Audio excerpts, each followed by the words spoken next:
देश में आज एक अघोषित आपातकाल जैसी परिस्थिति आ गई है। परिस्थिति ऐसी आ गई है कि प्रधानमंत्री नरेंद्र मोदी जी और भारतीय जनता पार्टी सभी विपक्षी दलों को खत्म करने के लिए या तो उनको जेल में डाल रहे हैं या उनको डरा धमकाकर भाजपा में ज्वाइन करा रहे हैं। इसमें जो जो भारतीय जनता पार्टी में ज्वाइन करते जा रहे हैं उनको तो वो क्लीन चिट देते जा रहे हैं और जो भी उनकी इस तानाशाही का विरोध कर रहे हैं उनके साथ वो अन्याय, अत्याचार और उनको गिरफ्तार करते जा रहे हैं। अरविंद केजरीवाल जी को फ्रॉडुलेंट तरीके से कल गिरफ्तार किया है। हमें न्यायपालिका पर, न्याय व्यवस्था पर पूरा भरोसा है। देरी हो सकती है लेकिन अंत में न्याय जरूर मिलेगी और जीत सच्चाई की होगी। हमने शांतिपूर्ण तरीके से पूरे देश में आज भारतीय जनता पार्टी के खिलाफ विरोध प्रदर्शन के लिए कॉल दिया था। दिल्ली में जिस तरीके से ये पुलिस का दुरुपयोग कर रहे हैं वो अकल्पनीय है। मुझे नहीं लगता कि भारत के इतिहास में, राजनीतिक इतिहास में ऐसा कभी हुआ होगा। सारी नेताओं को कल रात से ही उनके घर में हाउस अरेस्ट कर लिए। सुबह सुबह जो अपने घर से आम आदमी पार्टी ऑफिस के लिए निकल रहे थे उनको गिरफ्तार कर लिए। हम शांतिपूर्ण तरीके से प्रोटेस्ट कर रहे थे। शांतिपूर्ण तरीके से प्रोटेस्ट करना हमारा अधिकार है, हमारा मूलभूत अधिकार है।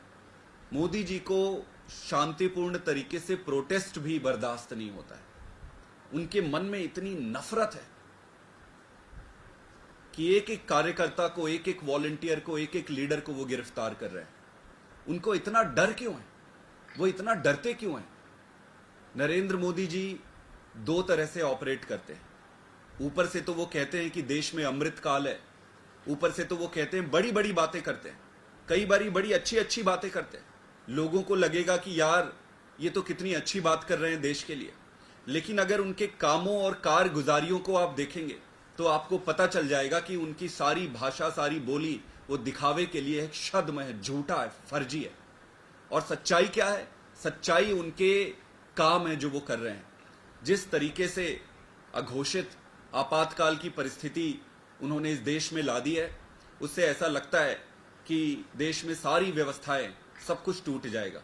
आतिशी जी को इन्होंने डिटेन कर लिया, सौरभ भारद्वाज जी को डिटेन कर लिया, कई सारे हमारे एमएलएस को डिटेन कर लिए, कई सारे काउंसलर्स को डिटेन कर लिए, कई सारे लीडर्स को डिटेन कर लिए। जो इनको मिल रहा है उनको वो डिटेन कर रहे हैं। और क्या कारण है? कारण कोई भी नहीं है।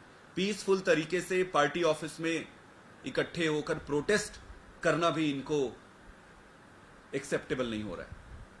मैं एक ही चीज कहना चाहता हूं भारतीय जनता पार्टी को कि उनका ये दांव, उन्होंने जो भी षड्यंत्र और दांव बनाया है, ये उल्टा पड़ने वाला है। ये इतना उल्टा पड़ेगा इनको कि इतिहास याद रखेगा। केजरीवाल कोई मामूली लीडर नहीं है जिसको आप गिरफ्तार कर दोगे वो बैठ जाएगा। केजरीवाल दुगनी ताकत से तुम्हारे पीछे आएगा और इस एक केजरीवाल से तो निपटने में तुम्हारे पसीने छूट गए। अब क्या करोगे जब पूरे देश के, पूरी दिल्ली के एक एक परिवार में, एक एक घर में केजरीवाल पैदा होगा? एक एक घर में केजरीवाल पैदा होगा। केजरीवाल जी ने दिल्ली की जनता के लिए, हर परिवार को सुखी बनाने के लिए खूब काम किए, दिन रात काम किए, एक एक परिवार की खुशी की व्यवस्था करी, उनके परिवार को खुश रखने के लिए अपना सब कुछ दांव पे न्यौछावर कर दिया। आज ऐसी परिस्थिति में ये सारे परिवार, दिल्ली की सारी जनता, देश के सारी जनता केजरीवाल जी के साथ खड़े हैं और भारतीय जनता पार्टी को उनके तानाशाह का जवाब देने के लिए तैयार है। चुनाव में पूरी ताकत से जनता इनको जवाब देगी। मैं एक ही बात कहना चाहता हूं कि अन्याय चाहे कितना भी मजबूत दिखे, उसका अंत सुनिश्चित है। Thank you. आप लोगों ने कल विपक्षी दलों से भी मिले, लेकिन आम आदमी पार्टी के अलावा कोई दिखा नहीं किसी पार्टी का। नहीं, कल कांग्रेस पार्टी की तरफ से उनके लीडर्स वहां पे आए थे। लवली जी आए थे, संदीप दीक्षित जी आए थे।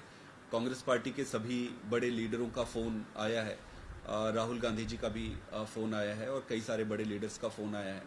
इसके अलावा सारे बड़े जो प्रमुख विपक्षी दल हैं, ममता दीदी की यहाँ पे बात हुई है, बाकी सभी जगह बात हुई है।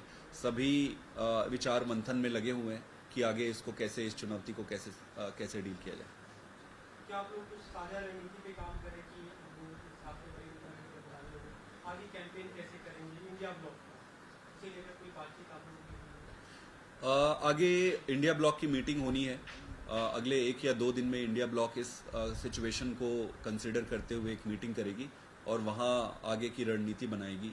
देखिए, मोटा मोटी मैं एक चीज़ ये कहना चाहता हूँ, ये परिस्थिति किसी एक पार्टी के खिलाफ नहीं है, ये परिस्थिति हमारे खिलाफ नहीं है, ये परिस्थिति देश के खिलाफ है। तो ये सिर्फ हमारी जिम्मेदारी नहीं है अब इस परिस्थिति से निपटने का, देश की जनता की अब जिम्मेदारी है कि ऐसी परिस्थिति में इस अघोषित आपातकाल से कैसे बाहर निकला जाए।